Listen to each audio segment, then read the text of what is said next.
Hello everyone, MFPallytime here, and welcome back to Orcs Must Die 3. Once again, if you guys are enjoying these episodes, I encourage you to hit the thumbs up button. Just takes you a second, and it helps us out a ton over here. In today's video, we're taking a look at the front lawn level in the, what is this, Old Friends? What's this called? The Old Friends main campaign. From this point on, the levels actually get pretty challenging. So we are going to have to dig deep into our bag of tricks in order to make some of these levels work. I am not going to do the patented Pallytime kill box on this level, even though it works extremely well. I brainstormed a little bit and came up with another strategy that I hope you guys like. And without any further ado, let's get into the level. So if you wanted to do our patented strategy, all you would have to do is come back to these back doors, barricade this section off, and then you set up your kill box here. We just did this in co-op with a modified kill box where we have another laser blade here that bounces into a line of barricades. I know this is really sloppy because I'm just trying to do it really fast. That held extremely well, and it literally held in 3 tiles with like lasers above it and our normal setup. I just wanted to show that to you in case you wanted to do it. So this map has 2 entrances, all on the north side of the map. There are actually quite a few portals that allow you to zip around to various locations around the map as well. For instance, on the western wall here, I'm at the front right now, and now at the back, so you can get around pretty quickly if you need to here, although for our purposes that won't be too important. This is a war scenario, so we can call on a bunch of different traps that normally we don't have access to use, and I am going to be using some of those today. This is also the first level of the normal campaign that introduces dynamite archers into the fray, of course, because we're playing on Riffler difficulty. We've already been dealing with those for quite some time, but something to keep in mind. Luckily for us, there are no sappers whatsoever, so we don't need to put any additional defenses around this set of barricades. Just blocking off the eastern side of the map will do just fine. So what is our actual strategy for dealing with the orcs today? Well, this is a war scenario, so we do gain access to some traps that we wouldn't normally have, and we are going to be utilizing some of these today. But as you could see, these are extremely expensive and probably not adequate enough to hold off all of these orcs on round 1.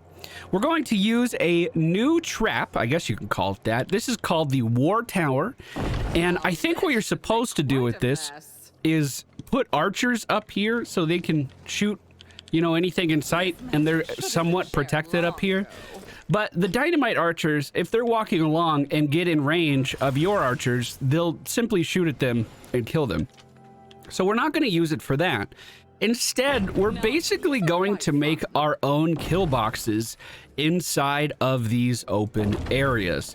I placed 3 war towers down, leaving a tile in between each of them because eventually we're going to put some extra stuff in here. And then next to each of these towers, I am going to use single barricades. The double barricade actually can't build across here. I think it's because they're on slightly different elevations. Although, could I do something like this and just rotate it this way and achieve the same effect? Yes. Okay, change my strategy. Be right back. Okay, even better. That's one thing I love about this game. There's always room to optimize. So the double barricade's actually going to save us quite a bit of money, as we're going to repeat this the entire way down the path. But I'm just making it so no enemies can actually squeeze through on this side. We want all of the enemies walking down this side. This is the important side. Along this path, we're going to put up our gravity pillars, or as I affectionately call them, UFOs. These are one of the best traps in the game for slowing down enemies and buying yourself time. I just did a practice build of this, and I was out of money already. So this barricade setup saved us $2,100. That's beautiful. The reason that these are 1 tile apart is for, you know, some boring stuff like, oh, you could put in a tar here and really slow down the orcs as they're pushing through. But it's also for much more exciting stuff like putting a barrel dispenser above this path and having barrels stack up in this area to help you dispatch a large amount of orcs throughout the level. The reason we're building on the west side of the map instead of the east side is because there is a boss in the final wave, and that boss pushes down this path. So we want to make sure that we are ready to go, ready to defend against him. If you were to build this without a tile in the middle, the barrels would actually get stuck right up here. So this extra space is super duper important for this strategy. But if you don't like the barrel dispensers, just slap them next to each other and you could have a whole chain of UFOs to go down the level. Okay, let's walk through the setup I'm actually using. I have the stone staff as my primary weapon. I have the blunderbuss because I wanted to get a little bit more damage out of this thing and actually start leveling it up a little bit. We're going to use this, I think, to focus down the main boss mostly. I have the fear jar just in case things get a little too scary because the enemies are in one lane. If you simply drop the fear, every single enemy that might make it through the path is going to be feared. We have barrel dispensers set up top. We have the gravity pillars, flowers for crowd control. Not sure if we're going to use them. Brimstone, probably not going to use them. We have butterfly doors, probably not going to use them. We are going to use tar in these areas where our bombs are placed. Oof, that sucks. And we do have the double barricades for blocking off the path. As far as the rest of our setup, our war scenario traps are this launcher, which we might actually be able to fit in. We have this Indiana Jones barrel thing that we can shoot. I don't know what this is called. A bowling boulder. I actually have a really unique way to integrate this into our trap setup that I hope you guys like. We have knights that are super strong that are going to be holding the back line. I have these mages I've never used before, but if I have the money, I'll put one down and see what they do. And then archers, which we're going to put in as an extra line of damage on the side of our kill box area. All right, with everything set up, everything in place, let us get this underway. The enemies here aren't that difficult to deal with in the first couple of rounds. I think in round one, we have to fight a total of 4 trolls, which isn't that hard at all, especially when you consider we have the fear jar to really protect this lane if we need to. As this level is progressing, I'm going to be spending my money as I get it to try to make this first area even more defensible at the start of the game. Keep in mind that you are the one that is going to be detonating these explosive barrels. So being up here, I mean, you don't have to be this far up, but being in a position where you can actually shoot at these things is pretty important. And we don't have a lot of explosive barrels yet. So keep that in mind, that sometimes it could be a little hard to shoot through the orcs. When I wanted that one to detonate, but couldn't get in range to detonate it, all I did was move up an AoE with the stone staff to make that happen. I did put down a tar on that empty tile that we have in between the 2 war towers. That tar is simply going to keep enemies in range of the explosive barrels a little bit longer. It can be a little dangerous to play this far forward with dynamite archers on the map.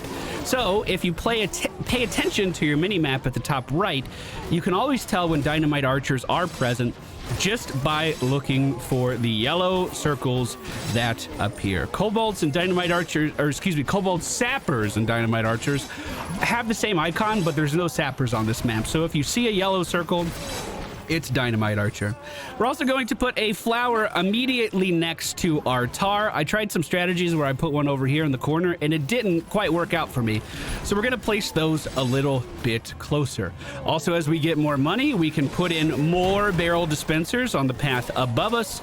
Again, this is literally just going to magnify our damage along this line. And it's pretty inexpensive too, all things considered. These trolls are living through the chaff gauntlet a little bit more than most other enemies, but that's what we brought the stone staff for. That is the exact reason it is here, just to keep them at bay. When round 2 starts, we are going to set up some of these huge patches of archers for, how much is that? 2,700 of our currency. And they actually do a pretty good job of helping the player deal with those larger enemies. I am also going to put in a butterfly box on the back side of this trap. The butterfly box has a bit of a wider range, so as enemies walk by, they will still be crowd controlled because it goes 2 tiles or 1 tile on each side of the box. However, there's also another very important reason that we put it on that side, and that it won't be blocking this path. And you'll see what that reason is kind of soon. Okay, as round 2 begins, let's jump back here. More enemies on the way!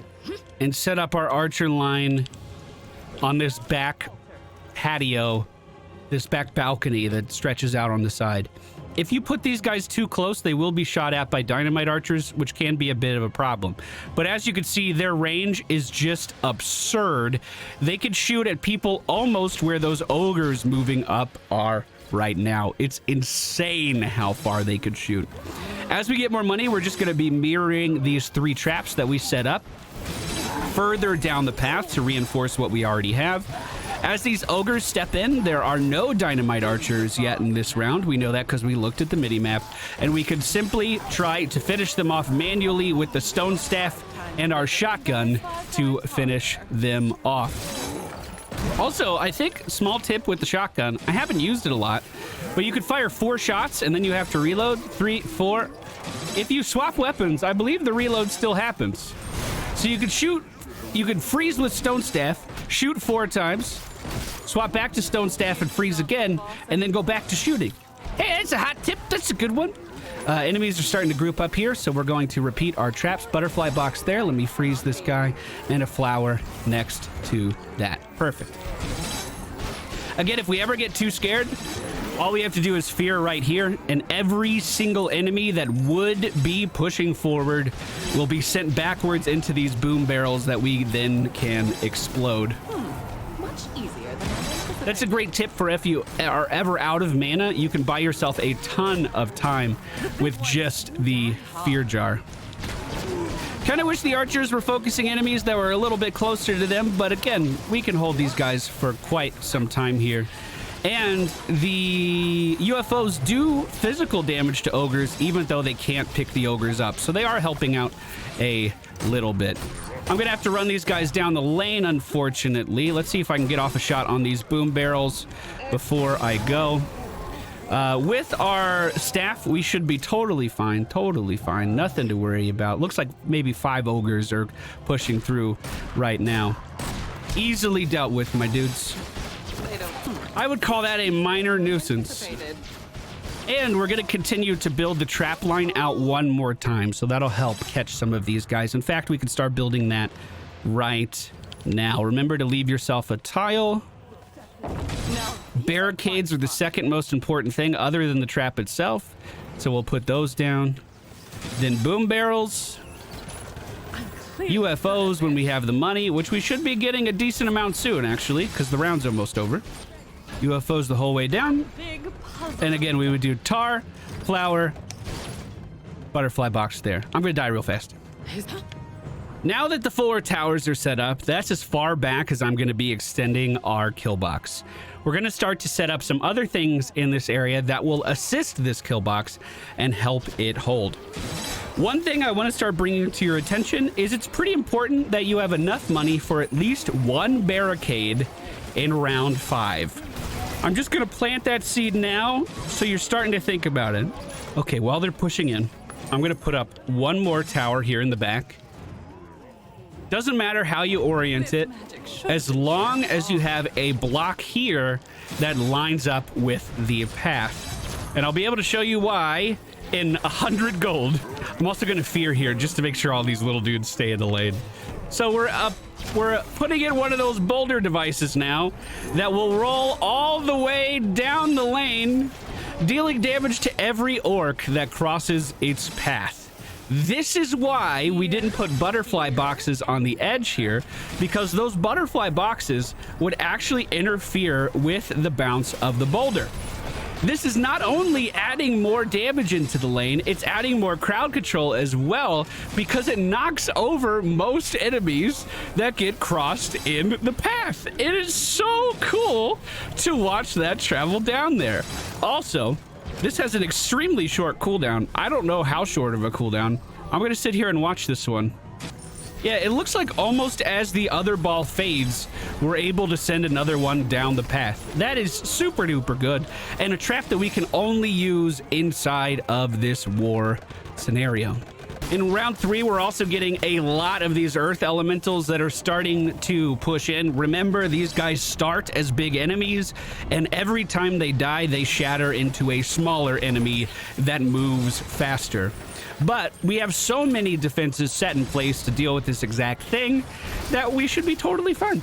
As round 4 begins, we have exactly enough money to put down a knight. More enemies on the way. These are super strong melee soldiers that will defend this area until their dying breath. I don't know if you noticed, he's also electrocuted. He has the greatsword that we can use, and he utilizes the right click on it to deal damage in a line. So he's going to be the imposing force at the end. And wouldn't you know, he doesn't cause any collision problems with our Indiana Jones barrel that goes all the way down to the other side. Oh, and he's off! Wow, he actually went up a lot further than I was expecting. I'm kind of worried he's gonna die if he moves up that far, but we'll just stand here and we'll help defend with him. If any ogres move in, we'll simply freeze the ogres. In hindsight, I guess I should have put him a lot further back. I thought he was gonna defend just that one spot. I usually don't use these enemies or these traps because they're so fucking expensive. And in fact, he kind of seems confused about what he should be doing when he moves that far up. We have a huge bottleneck of enemies starting to group up at the front of our kill box right now. And if I can, I'm going to move back here to our archer line and sit down another row of archers. Fuck! It doesn't matter that those archers were focused in the other direction. All that matters is that they are down. They will turn around and shoot wherever an enemy is. We're going to freeze these ogres, hit them in the face with the blunderbuss to finish them off. I'm surprised that knight is actually letting these guys get through. I hope he's not dead. If he ever does die, all you have to do is sell his trap in between rounds and you'll be able to put another one down. And again, the only reason we're fucking leaking here is because I was an idiot and died while I still had the fear jar ready. This was easily holdable. In fact, I'm gonna go make sure the rest of this doesn't get through really fast. Fear jar, stone staff AoE, trying to set off some of these explosives. And then we just need to head back to the wall really fast. I don't think any of this is gonna be a problem. It'll be a while before they break through the door and we can just freeze them anyway. Enemies up. We're gonna use the fear jar again on these dudes as they are starting to stack up a little bit. That'll give my mana time to come back as well. The only reason this leak happened was because I messed up. So, you know, just play perfect, Forehead. They don't seem. We held the wall, no problem. And we have one more ogre that's making his way through. How's our knight buddy doing over here? He's doing pretty good. I'm gonna sell his trap and move it back. And again, make sure you have enough money at round... Okay, I'm not selling anything, apparently. Make sure you have enough money at this round to buy a barricade. It may just save your life. At the beginning of round 5, we are going to see the boss emerge from the spawn point on the left side. His big thing is that he destroys barricades. So I'm going to do everything in my power to make sure he does not get to the barricade, which involves using our stone staff to keep him crowd controlled as often as I can. He unfortunately is not susceptible to our fear effect, so dealing damage to him like this is going to be one of the most efficient ways that I can kill him. This is also why I'm not using the Staff of Domination on this level, because the Staff of Domination is also not something that he is susceptible to. We were taken down by the orcs as they were pushing in, and he is going for my barricade. Let's try to freeze him here. Hopefully we can kill him before anything bad happens. If something bad does happen, we prepared and we have enough money to replace this barricade if we need to. I got it though. I got it though. I got it though. Never mind, I'm out of mana. This is it. This is it. Fuck yes, dude. Fuck yes. Let's get the barrel moving. Perfect. My knight is still in there. He's still dealing damage. We have excess funds now, so let's make sure we're spending them on even more archers on this side. At this stage in the game, if these archers die, it is not the end of the world. So we're going to spend them. Let's put them in there. Let's also remember that our fear jar is super duper important for holding this line. So if it ever does pile up a little bit too much, fear jar's down, they're gonna hold. One fun thing we could do as well, because we've already spent a shit ton of our money, we could come over here with our barrel launcher and just throw even more stuff into the kill box now. Hold on, the fucking door's down. Hold on. Here they come. No, no, no, no, no, no, no, no, no, no, no, no, no, no, no. How'd they get by? Okay, one down.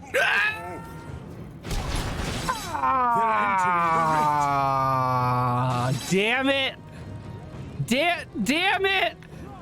Now I have to do this again because I let one orc leak, 2 orcs leak and didn't notice for too long. Now I have to do this whole level again. For me. Well, we got 4 stars on it. Is that good enough?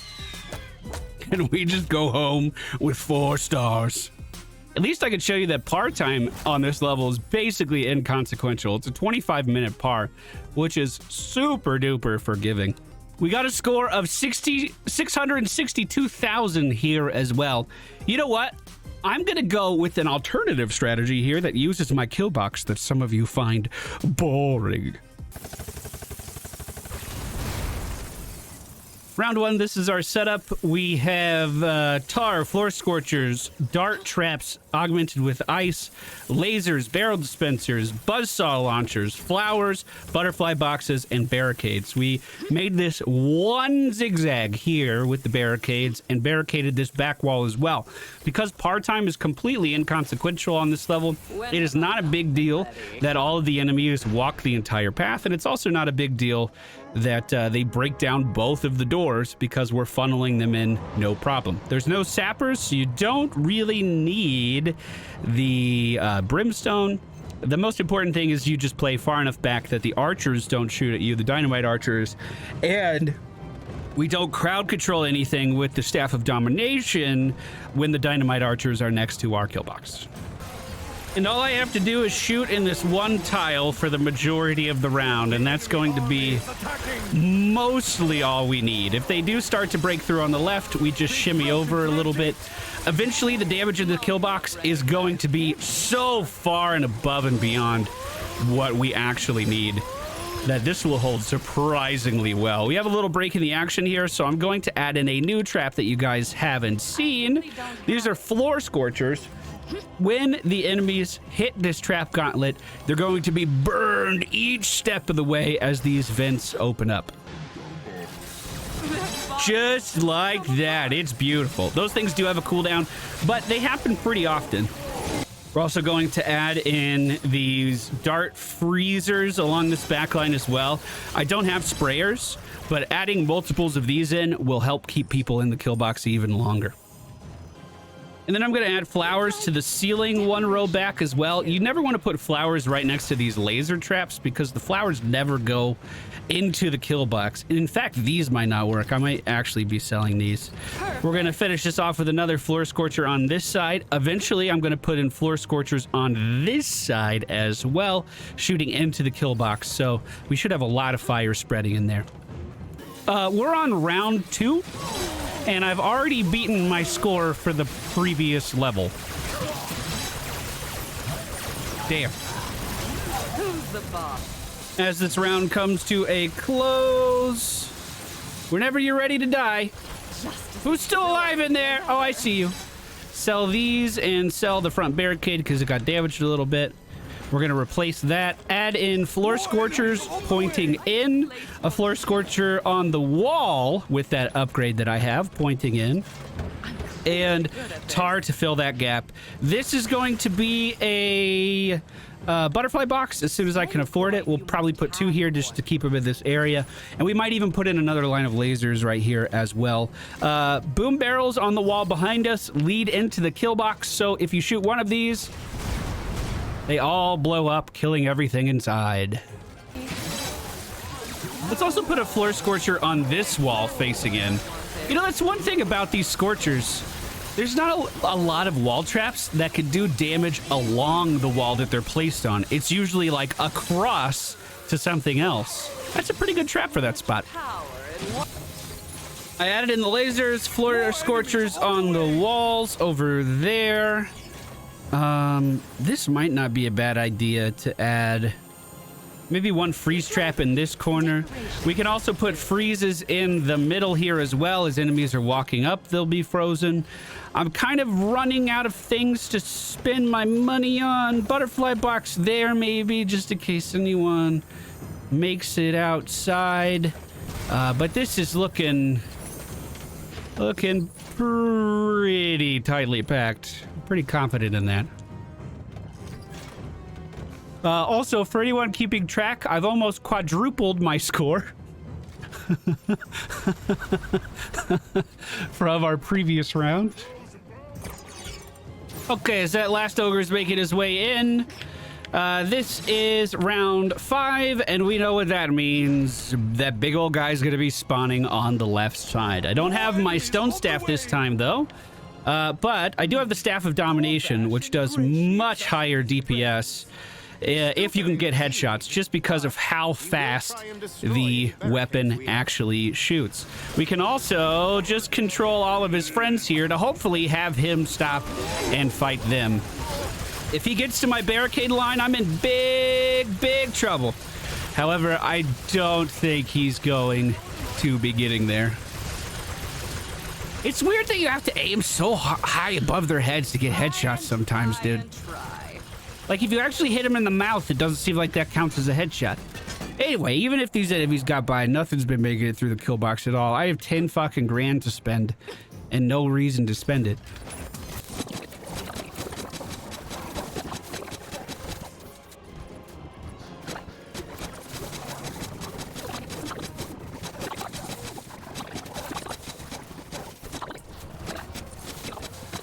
All right, okay, what happened? There you go, 2 different ways of doing it. One with a slightly better score than the other.